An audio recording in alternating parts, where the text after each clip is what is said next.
हमारी जिंदगी में अक्सर ऐसा होता है कि हमारी जिंदगी में जब भी कोई चीज ईश्वर हमसे छीनते हैं तो हम इस बात को लेकर बैठ जाते हैं, रोने लगते हैं, बिलखने लगते हैं। लेकिन हम इस बात को भूल जाते हैं कि ईश्वर ने क्यों छीना होगा हमारी जिंदगी से ये चीजें। जैसे किसी का प्यार ईश्वर अगर छीनते हैं तो उस इंसान को बहुत तकलीफ होती है, बहुत दुख होता है, बहुत रोता है। किसी का नौकरी छीनते हैं तब भी यही हाल है, किसी का पैसा छीनते हैं तब भी यही हाल है। गांव में रहते हैं, भाई ने बेईमानी कर ली, संपत्ति छीन ली तो भी बहुत तकलीफ होती है। लेकिन यकीन मानिए दोस्तों कि अगर ईश्वर आपकी जिंदगी से कुछ छीनते हैं तो उससे बेहतर आपको देने के लिए, उससे अच्छी चीजें आपको देने के लिए छीनते हैं। जैसे मान लीजिए कि किसी ने आपके साथ बेईमानी करके आपका धन ले लिया। कहीं ना कहीं ईश्वर चाहते हैं कि उस धन के भरोसे आप न बैठो। ईश्वर चाहते हैं कि तुम जीवन में कुछ करो, कुछ बनो। आपने बहुत ऐसी कहानी देखी होगी, बहुत ऐसी कहानी सुनी होगी कि एक इंसान किसी लड़की से बेहद प्यार करता था, बहुत ज्यादा प्यार करता था। उसके बगैर उसकी दुनिया सुनी थी, वो उसके बगैर जी नहीं सकता था। और अचानक दोनों में खटपट हुई, परिवार कोई बीच में आ गया या कोई तीसरा बीच में आ गया, दोनों के बीच में जुदाई हो गई, दोनों बिछड़ गए।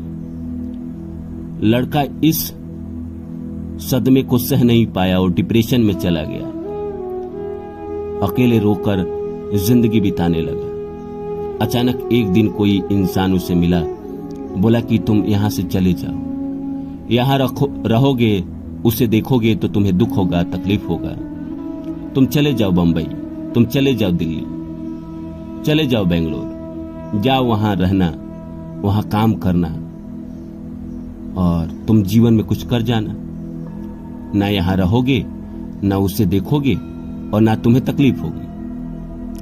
वो आदमी शहर की तरफ प्रस्थान करता है, शहर की तरफ आता है, जी जान से मेहनत करता है और एक दिन बहुत बड़े एम्पायर का मालिक बनता है, बहुत बड़ा कुछ अचीव कर लेता है। अब इस बात में आप कहेंगे कि ये तो उसने मेहनत से अचीवमेंट किया। नहीं, ईश्वर ने पहले उसका दिल तोड़ा ताकि उसके अंदर वो जुनून पैदा हो, वो जोश पैदा हो। हमारी जिंदगी में जब कोई दुख आता है, परेशानी आता है और इस दुख से जब हम बाहर निकलते हैं तो जिंदगी में इतने बेहतरीन काम करते हैं, इतने तेजी से जिंदगी में आगे बढ़ते हैं जिसकी कल्पना शायद किसी ने की ही ना हो। परमात्मा हमेशा से हमारा अच्छा बुरा जानते हैं और हमारी जिंदगी में वो जो करेंगे अच्छे के लिए ही करेंगे। तो नमस्कार कि आप सभी जानते हैं कि मैं आपके लिए कहानी, कविता और मोटिवेशनल वीडियो लेकर आता हूं। इसी श्रृंखला में आज लेकर आया हूं बेहतर को छीन कर बेहतरीन देना जानते हैं परमात्मा। बेहतर को छीन कर बेहतरीन देना जानते हैं परमात्मा। हमारा अच्छा बुरा हमसे बेहतर जानते हैं परमात्मा। तो आइए इस विषय को शुरू करें। इससे पहले आप सभी से आग्रह है कि आप मेरे चैनल को सब्सक्राइब कर दें और जितना हो सके शेयर करें। दोस्तों, आपने अपनी जिंदगी में देखा होगा किसी इंसान का सब कुछ लूट गया, सब कुछ बर्बाद हो गया, बुरी तरह तबाह हो गया और फिर जब वो उठा तो जिंदगी में वो कर गया जिसके बारे में उसने कभी सपना ही नहीं देखा था। स्वामी विवेकानंद कहते हैं कि पराजय तब नहीं है जब हम गिर जाते हैं, पराजय तो तब है जब हम उठने का प्रयास छोड़ देते हैं। और बात तो 100% सही है। कोई इंसान अगर बर्बाद हो जाता है, पूरी तरह तबाह हो जाता है, इससे ज्यादा फर्क नहीं पड़ता है, क्योंकि अगर आपके हाथ पैर सलामत है तो ईश्वर आपको फिर से नया रास्ता दे देंगे। उस रास्ते पे आप चलिए, वहां आपको मंजिल मिलेगी। कई बार ऐसा होता है कि हमारी किस्मत में कुछ और लिखा होता है, हम कुछ और कर रहे होते हैं, तो अचानक से वो घटना घटती है और वो चीज हमसे छूट जाती है। फिर हम जिंदगी में कुछ और करने लगते हैं और उसी में इतना बेहतरीन कर जाते हैं कि हमें दोबारा पलट कर उसके तरफ देखने की जरूरत ही नहीं पड़ती। हम कोशिश ही नहीं करते हैं कि दोबारा जिंदगी में पलटकर उस तरफ देखें। प्यार में भी तो ऐसा ही होता है ना। किसी इंसान को प्यार हुआ,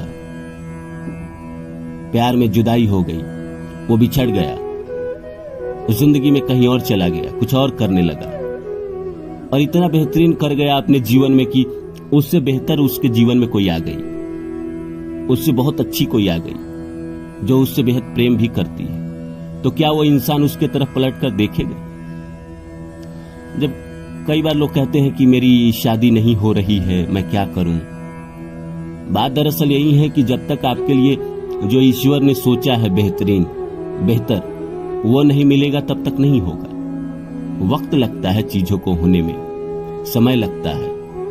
जब समय आएगा तो ऑटोमेटिक हो जाएगा। आपने वो वाला मेरा वीडियो सुना ही होगा कि जो आपके नसीब में है वो आपके पास चल कर आएगा, और जो आपके नसीब में नहीं है, आप कितना भी प्रयास कर लीजिए, कितना भी कोशिश कर लीजिए, नहीं होगा। एक खिलाड़ी थे रमेश पवार।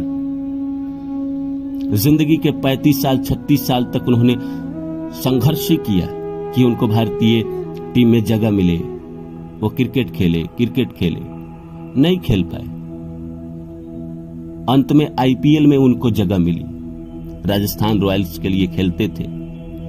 पहले या दूसरे मैच में ही उन्होंने हैट्रिक लिया था। आईपीएल के इतिहास में वो पहला हैट्रिक था जो रमेश पवार ने लिया। पूरी दुनिया पहचान गई। लेकिन जीवन के 35-36 साल तक कुछ नहीं हुआ। क्रिकेट तो 15 साल की उम्र से खेलते थे, या हो सकता है उससे भी कम उम्र से खेले। लेकिन जब जो होना है तभी होगा।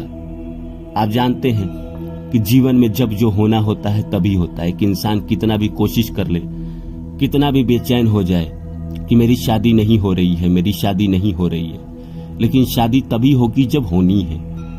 कितना भी आप ऑनलाइन डेटिंग कर ले, लोगों से मिल ले, परिवार वाले ढूंढ ले, नहीं होगा जब तक समय नहीं आएगा। प्रकृति नहीं चाहेगी तो नहीं होगा। जिस दिन प्रकृति चाहेगी उसी दिन होगी। हमें इस बात को जान लेना चाहिए कि हम जीवन में कर्म कर सकते हैं। कर्म बेहतरीन तरीके से कर सकते हैं, मेहनत बेहतरीन तरीके से कर सकते हैं। फल तो हमारे हाथ में है नहीं, फल तो प्रकृति के हाथ में है। अगर आपने किसी के लिए अच्छा किया तो आपको वही इंसान अच्छा करे, ये तो आपके हाथ में है नहीं ना। ये तो उसके हाथ में है, प्रकृति के हाथ में है। अगर आपने किसी के लिए अच्छा किया है, सामने वाला आपके लिए अच्छा नहीं कर रहा है, तो प्रकृति किसी न किसी से आपके जीवन में अच्छा करवाएगी। वो इंसान आएगा आपकी जिंदगी में जो आपकी जिंदगी को बदल के रख दे। अगर आप सच्चे दिल से जी रहे हैं, ईश्वर के भरोसे जी रहे हैं, तो ईश्वर आएंगे आपकी जिंदगी में, आपकी जिंदगी को बदलने। लोग कहेंगे मैं तो बहुत पूजा पाठ करता हूँ, बहुत भक्ति करता हूँ। मैं भक्ति और पूजा पाठ की बात नहीं कर रहा हूँ। दिल से आप कितने प्रेम करते हैं ईश्वर को? क्या अपना हर काम उनको समर्पित करके करते हैं? अगर हाँ करते हैं तो वो आएंगे आपको बचाने। अगर आपके ऐसे लोगों के जीवन में मुसीबत आती नहीं है, मुसीबत आती है तो ईश्वर आते हैं।